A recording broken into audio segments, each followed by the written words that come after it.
Got it. Wait, I need a minute. We signed Cam Newton again. I can't believe it. Mohammed. Let's go. We're on. I know. And I'm Right. Mohammed Khamis, and Cam Newton is my savior. Welcome. Mohammed. All right, let's go. Cam. All right, 3, 2, 1.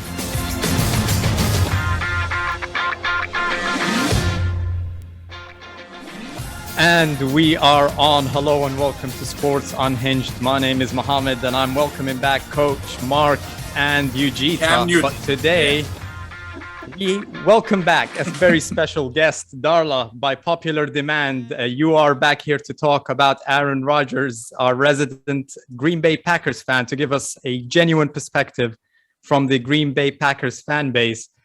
I'm a bit on edge today, guys. I'm a bit on edge. Mohammed, I was really kind of nervous about coming back on after everything that's been happening this week with Aaron Rodgers until, today. Yeah. So Cam Newton back in Carolina. I just got the news an hour ago. It's one of those things, you know exactly where you were when you got the news. We need to change topics real quick. I'm devastated. Coach, you're missing the feathers. You're missing the feathers on that, whatever hat you're trying to put on right now. But anyways, yeah, we'll get to it in a bit. Let's start with the Aaron Rodgers topic. I'm back. It's perfect, Coach. Get the ham back. Complete the accessories. Oh boy. Love it. All right. Oh, guys.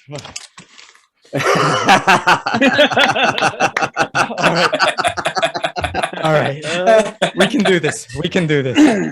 All right. Aaron Rodgers. We can, Aaron but Rodgers. You.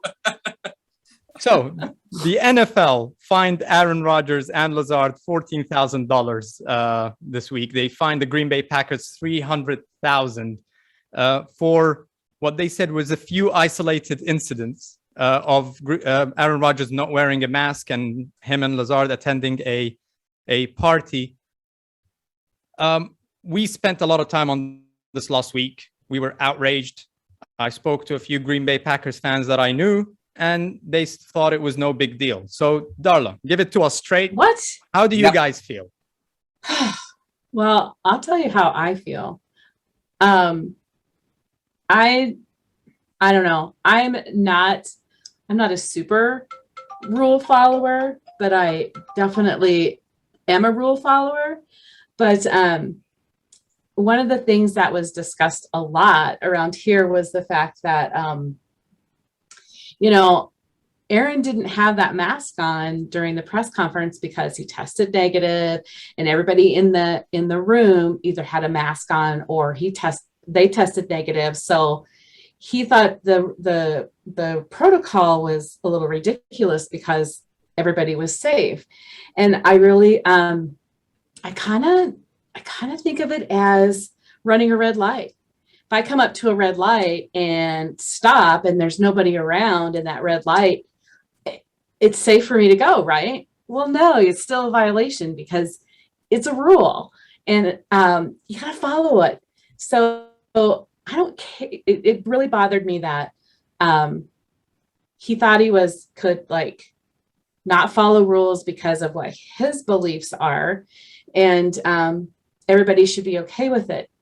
I was also a little, I don't know. I felt like he was being awful whiny about feeling attacked and not supported, and it just brings me back to what he did at the beginning of the year when he basically attacked the organization for not listening to him. And I was listening to a podcast and it was like, Aaron, you can't just walk in. Nobody can just walk into an organization and expect people to support you and, help you through things. You got to build those relationships. And he hasn't. Obviously, it's really becoming clear that he hasn't done a lot of that. I don't know. I talked to quite a few Packer fans at length, and I feel like they're all in different spots. I kind of relate it to like the stages of grief. There's some people that are like in disbelief still. Some people are like really mad at him and like, I don't care if he comes back, you know, and some are like, oh, well, you know, NFL did the right, you know, did the thing. They fined him, you know, let's move on, blah, blah, blah.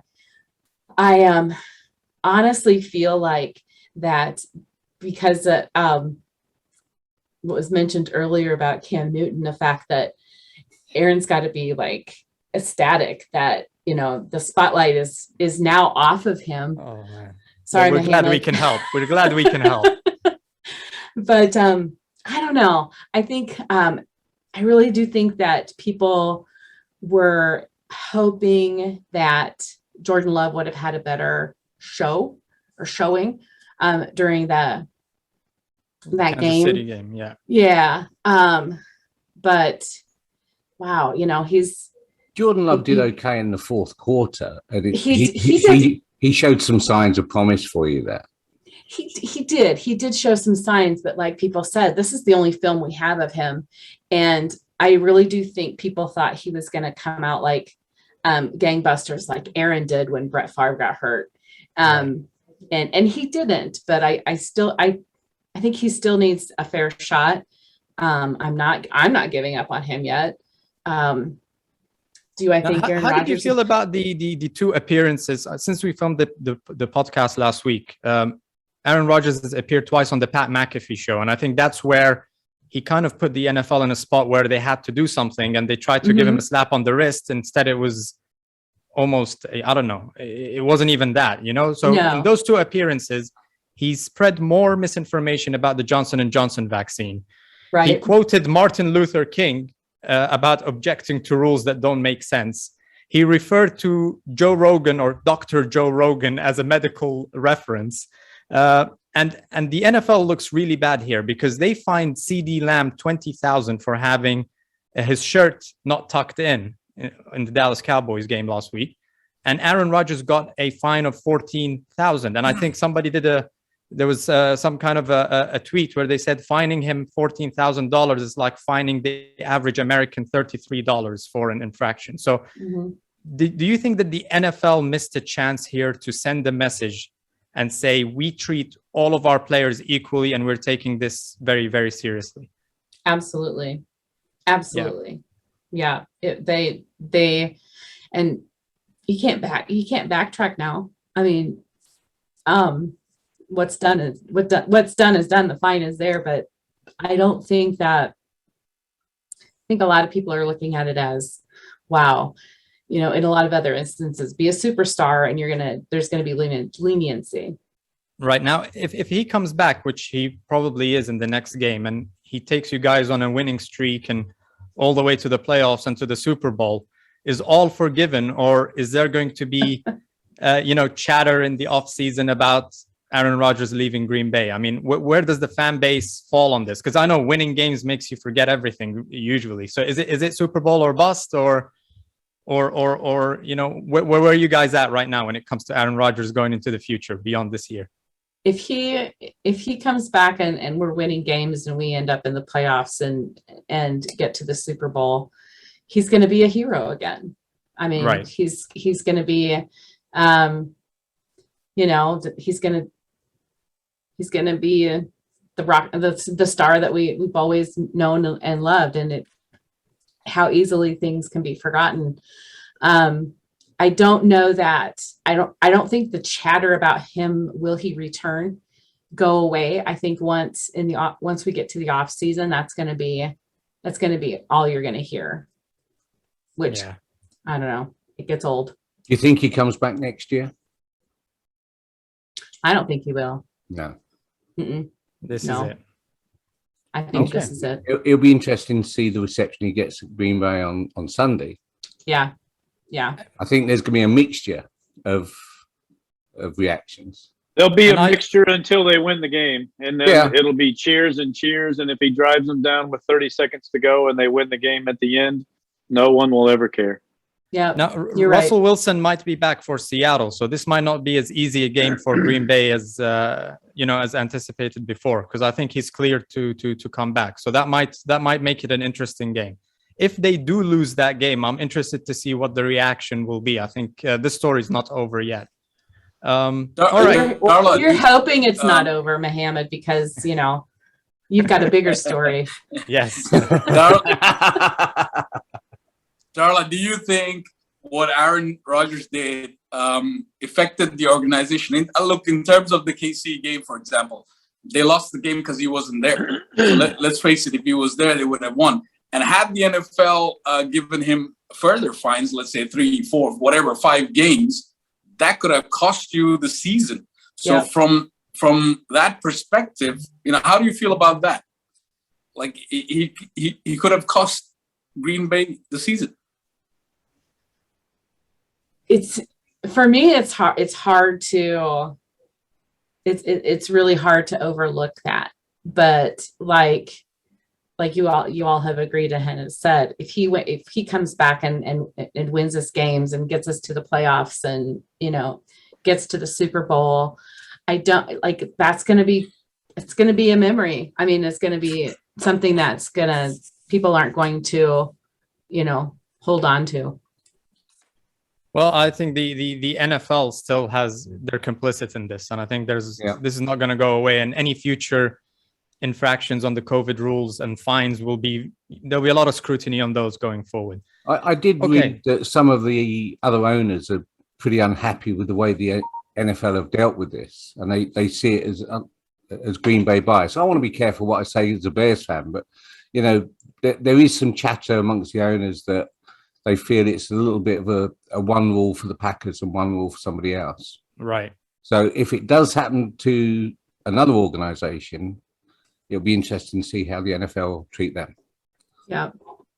All right. So from one superstar to another, let's segue to the Cam Newton signing. Cam Newton's a superstar? When did that happen? He thinks he is. I missed that one. I missed that. I'm being sarcastic here. So an hour ago, we got the news that the Carolina Panthers have signed Cam Newton to a 1-year deal, $10 million, $4.5 million guaranteed, and $1.5 million roster bonus. I can't believe this as a Carolina Panthers fan. Now, I know he was very popular in Carolina, and a lot of people will be celebrating this in Charlotte and around there. I don't even know what to say, guys. It's like right now, if tomorrow Donald Trump is president again, if Saddam Hussein came back to Iraq, it's one of the. It's not supposed to happen. We moved on, and this makes the coaching staff and the front office look really bad. And I'm really interested to see how this came about, because I have a feeling that this is coming from the owner, David Tepper. And he's trying to put these coaches in the position where he might be clearing house very soon. It doesn't make sense to me. It doesn't add up. And the reason I say that is because I know that Matt Rule is a big fan of PJ Tucker. He coached him in Temple. He signed him off the XFL, and he said that competition was great around him. They passed on Justin Fields in the draft because they put all their eggs in the Sam Darnold basket. So this doesn't make any sense. There was talk that we brought in Matt Barkley of the Tennessee practice squad. So to bring Cam Newton, people need to realize Cam Newton was great. He took us to the Super Bowl that 1 year. He ran, but now almost all of these new quarterbacks coming in are doing Cam Newton things. It's not something special anymore. And he's 32 years old. He was average at best throughout his career, taking away that one MVP year where he carried the team on his back and got us to the Super Bowl. In New England, 7-8 record, 65% completion rate. And that was one of his best. He was always in the 50s with Carolina. 8 touchdowns, 10 interceptions during his time in New England. His QBR was at 47. This is not a great quarterback. This is not the answer. And when you get Cam Newton, you get baggage with him. You get the silly hats, as coach demonstrated, with the feathers, and you get the cigars, and you get his father weighing in every once in a while. we get the ego of him not wanting to be a backup. So I fail to understand, what are we doing here? And 10 million. So this shows desperation. This is nothing but desperation by the Carolina Panthers. And I think it's detrimental to the cohesiveness of the locker room, which is already fractured with Robbie Anderson very visibly kind of lashing out at Sam Darnold in the last few games.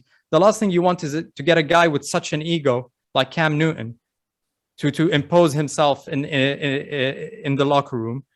And will he win us games? He'll win us games. But guess what? It'll be enough games for us not to get to the playoffs, and enough games to get us behind in the order at the draft. So we won't get a good replacement at the draft because we will fall behind. We won't get to the playoffs. It's a 1-year deal. Someone help me out. What do you guys see? Because I don't understand this. I don't understand it at all. I genuinely don't. Anything better than Sam? It looks like the deal here. Well, Sam's on IR. Sam's on IR. He's not playing. We don't have Sam anymore. But he's going to come back, 3 to 4 weeks, right? You still need somebody there. All right, he comes back.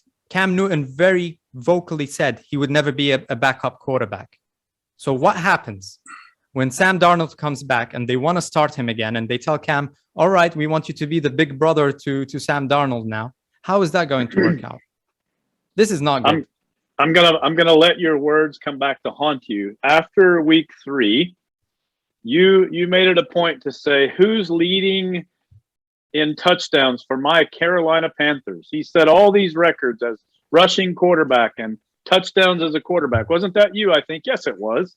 I was a sucker to a very easy schedule. Yes, but think in terms of what the offense has generated around in those first 2 weeks when they were winning. Bad schedule, good teams doesn't matter. That's really what that offense has morphed into with McCaffrey hobbled.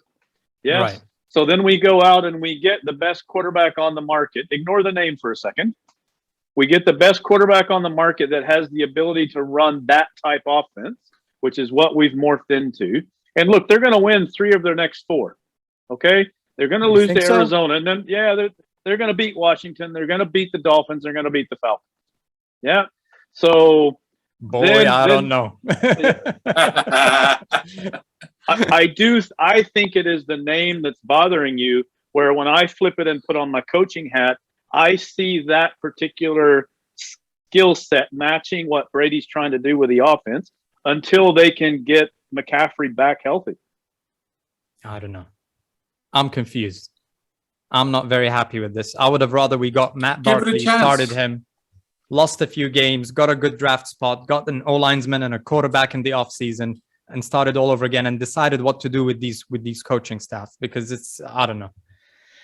All right, let's move on. Ujitha.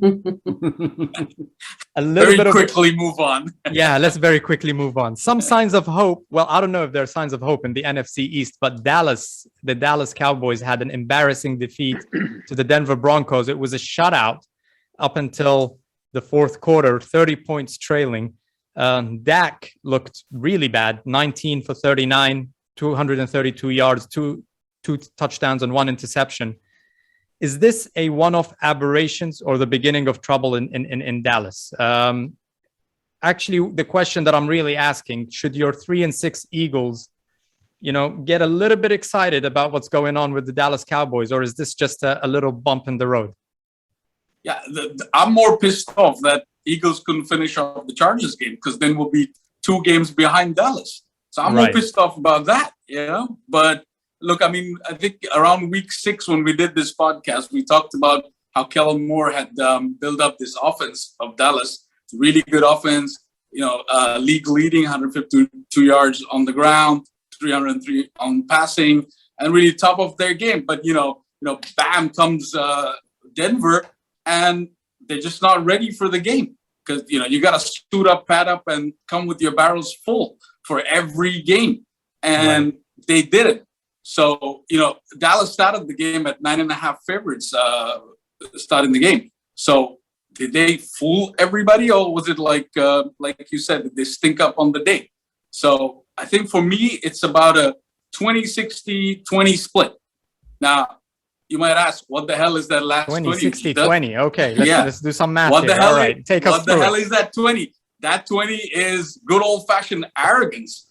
And that's what happened, right? So I'm not going to say Dallas is done. They aren't done, because that's why I give them the 60 on they stinked up on the day. Yeah. Right. 20, we got to look back and see, did they get exposed in certain areas? But the arrogance was more of it. You know, it was like, hey, we beat Minnesota with a backup quarterback last week. You know, we've got the people in skills positions to really take this game. Dak isn't healthy, but let's bring him on because he'll do his thing. And they weren't really ready. And you know, up for Vic Fangio, the Denver defense really brought the game in.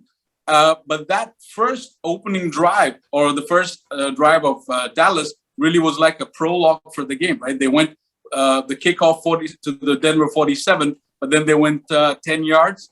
They had a field goal opportunity, which they didn't take. And right. They did this. They went on fourth, lost it on downs, did the same thing in the next drive. They could have been 6-0 up, but what they end up doing, playing from behind. So right.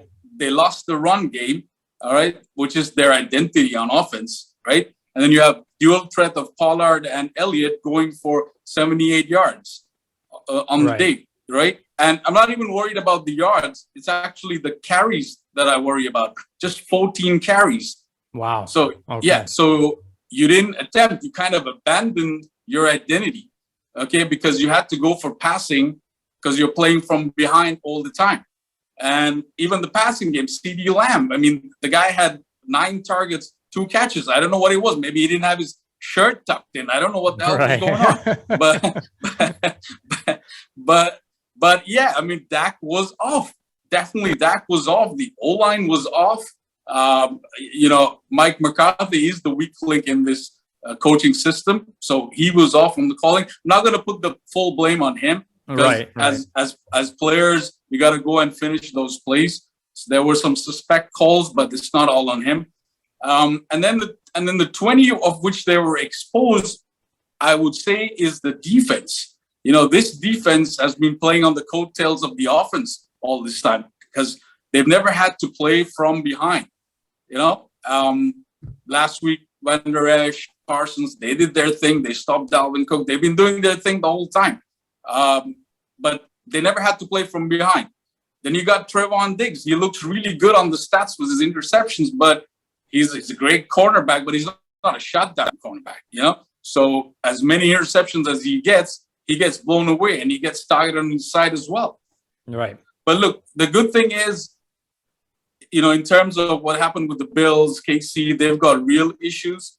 I don't think Dallas has real issues emerging. I think it was just the day it happened.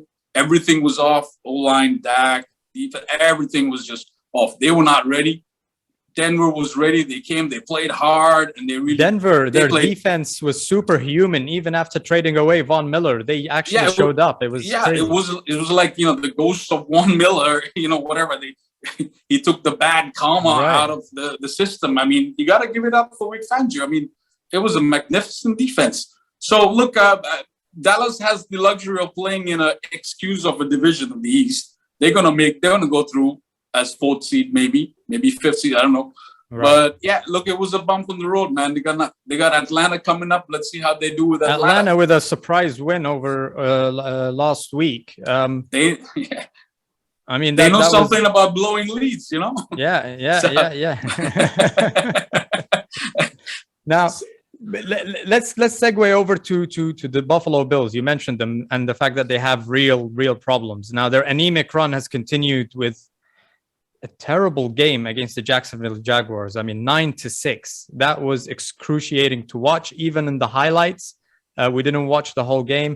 And they haven't been the same since they lost to the Titans. So they lost 31-34 to the Titans. Then they went on a bye week, came back, didn't look great against Miami, but got the win. Didn't look great against Jacksonville, but got the win. Josh Allen is hitting these interceptions, which is very uncharacteristic of him. Coach, what is going on in Buffalo? Can we really, despite the fact that they're getting the wins now, can we kind of hold a stop sign here and say there's trouble? There's trouble. Probably not. No, and the same for Dallas. Maybe even the same for Cincinnati.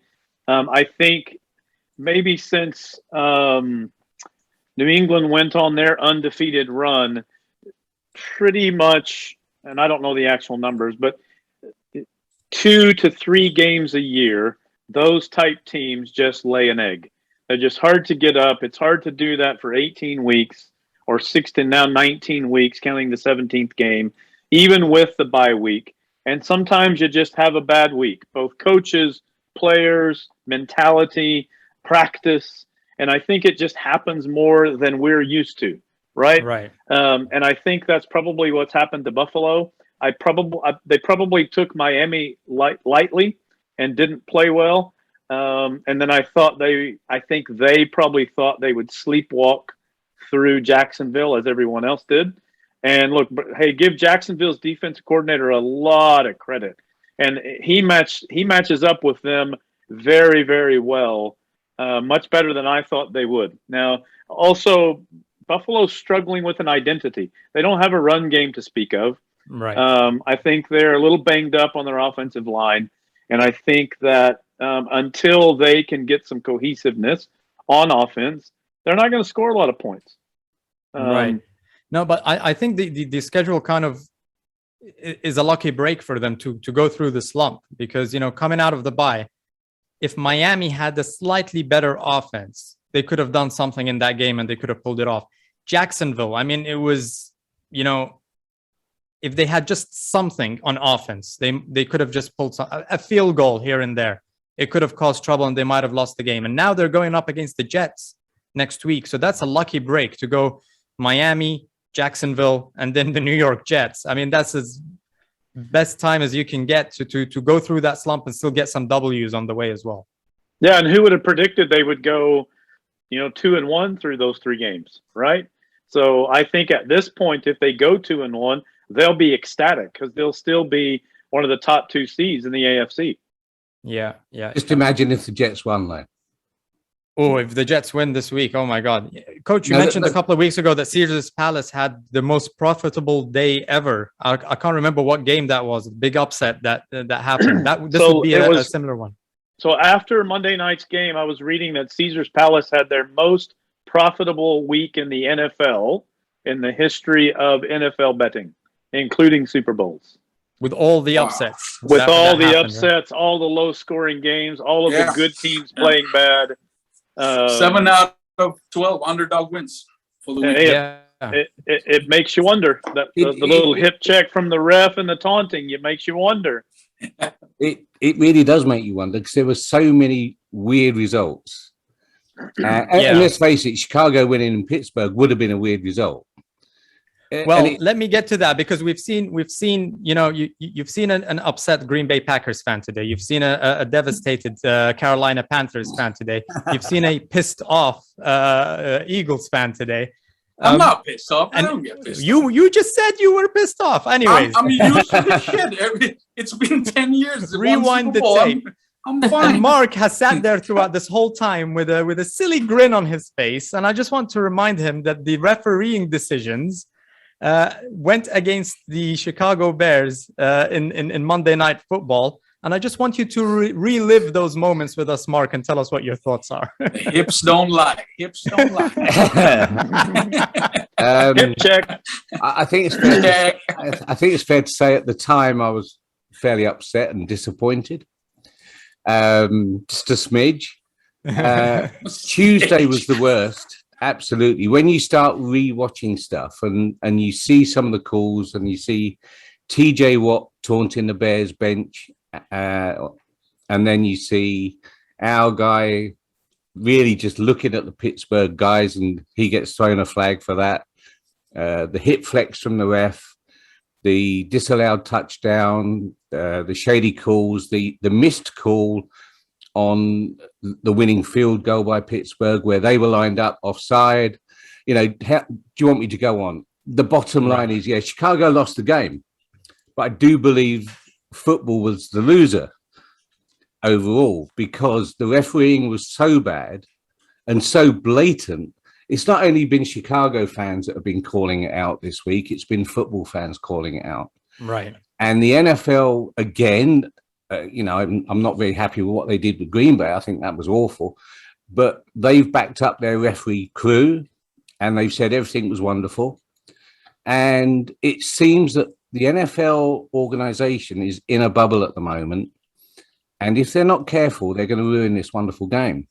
And that's what concerns me. And I think it concerns a lot of other football fans.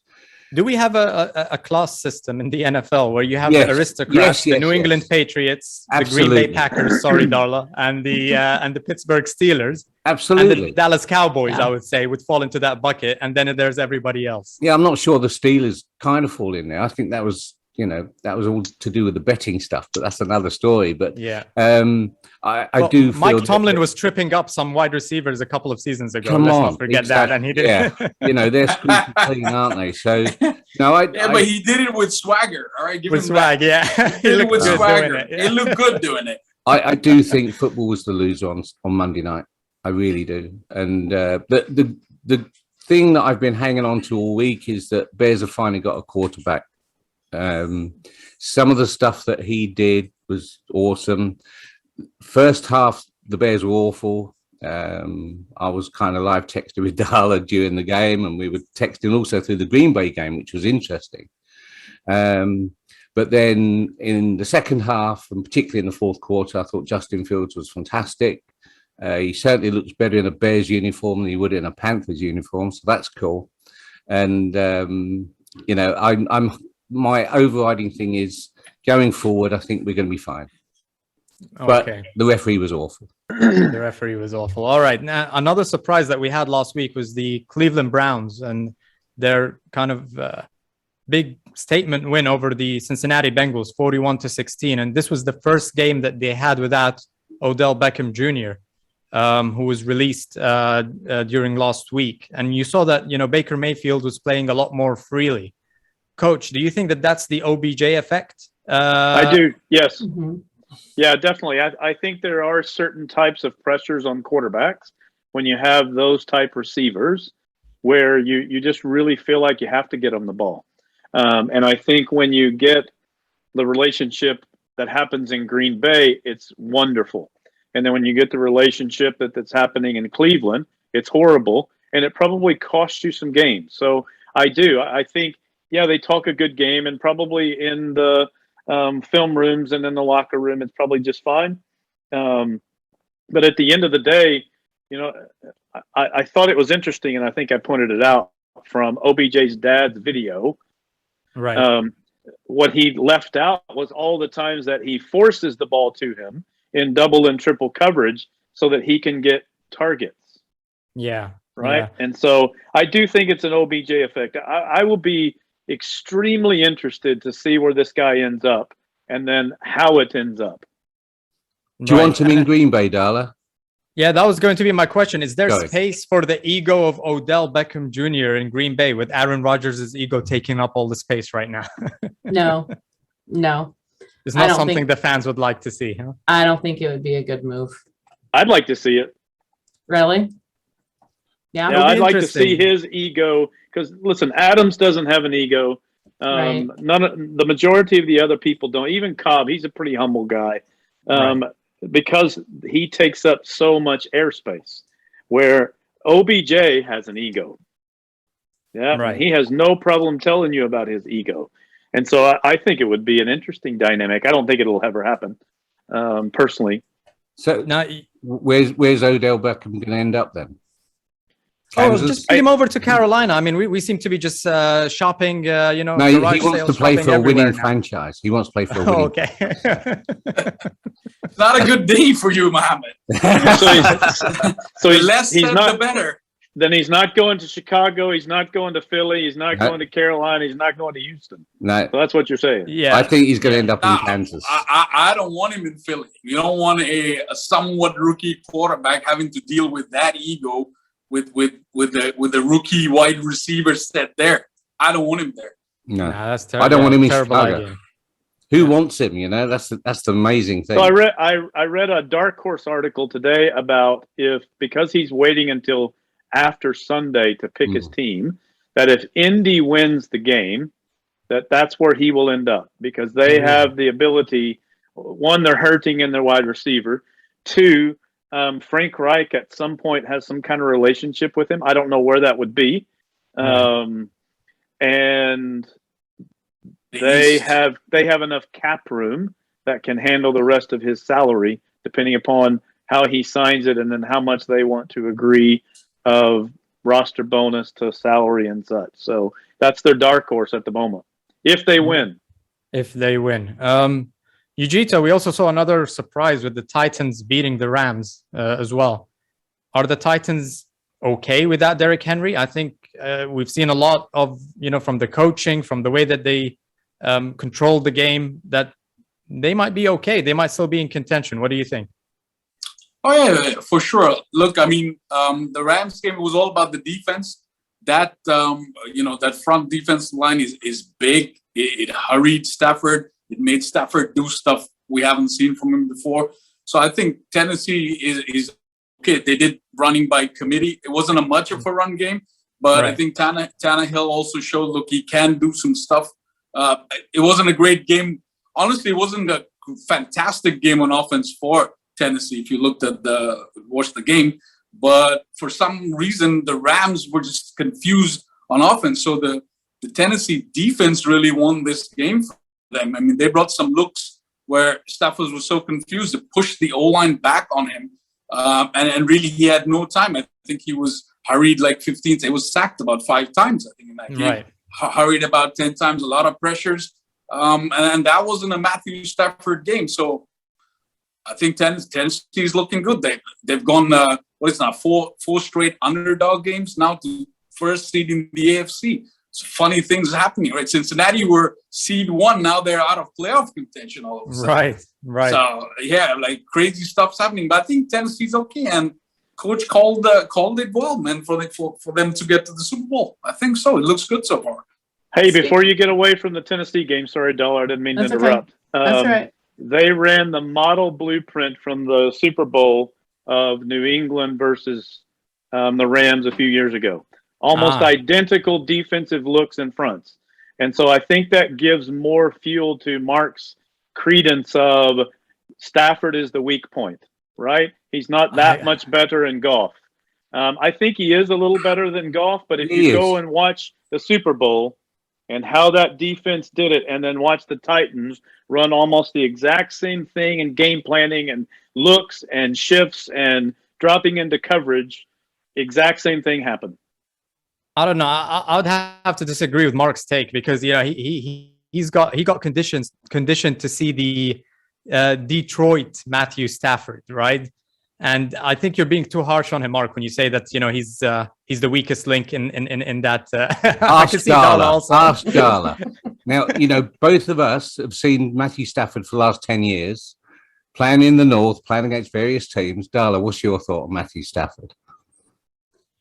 I think he's gotten awful lucky in a lot of games that they've won. I think he's wow. Listen, Matthew Stafford, okay, he's come to a new system. Look at how he's adjusted. He's in the MVP conversation. Yes, he is.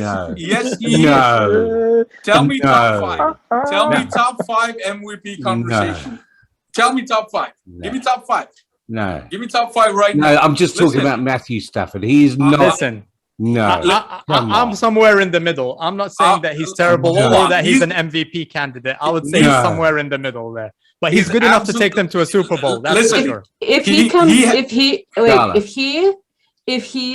Matthew Stafford is the MVP, I will come on this show and wear a Bears cap the entire show. Wow. I'm gonna hold you to that. All right. Listen to me. All right. Darla, now you got me rooting for Matthew Stafford. He's coming working in a new system, and he has the top stats for the QB at the moment. QB's top stats. But forget about all that. He's met people like Cooper Kupp look good. There's no better QB on man coverage than Matthew Stafford. Okay, now look at the numbers. Don't take my word for it. At Detroit, he's not even the best quarterback in the NFC West, my friend. Thank you. It's just nonsense. This is nonsense. It is. Check out his stats. He had great Look at stats how in he Detroit. plays. It's the big plays with Stafford. I've said it for Yeah. the last Hot 10 take. years. Hot He- take. He's great in garbage time. He's great in certain situations. When it comes down to it, he will lose you the game, and we've seen it for years. Whatever he's done in the last 8 weeks, he's the reason why the Rams are there. No, McVay and him. no. Cooper, Listen. the way he's putting Hey, lasers to Cooper Cup. Ujitha, I was on your side until you made it too hard for me, but let me try to support you. Let me try to support you. Will Mark wear a Green Bay hat if he wins the MVP Absolutely. for a whole show? Absolutely. All right. Let's go. Whoopsies. Let's go. Let's go And live. I will wear a white top hat. I am not going to be rushing to the shops For to the get whole a Green game. Bay. You do not need a reason to wear that hat, coach. You've been wearing it all day. I'm not saying he's gonna get the MVP, but I'm saying top 5 MVP candidates. No. There. No. Give me the top 5 then. Give me the top 5 right I think now. he's good enough to take them to the Super Bowl. That's for sure. I don't think he's the weak link in the Rams, He's not the by weakest a link. distance.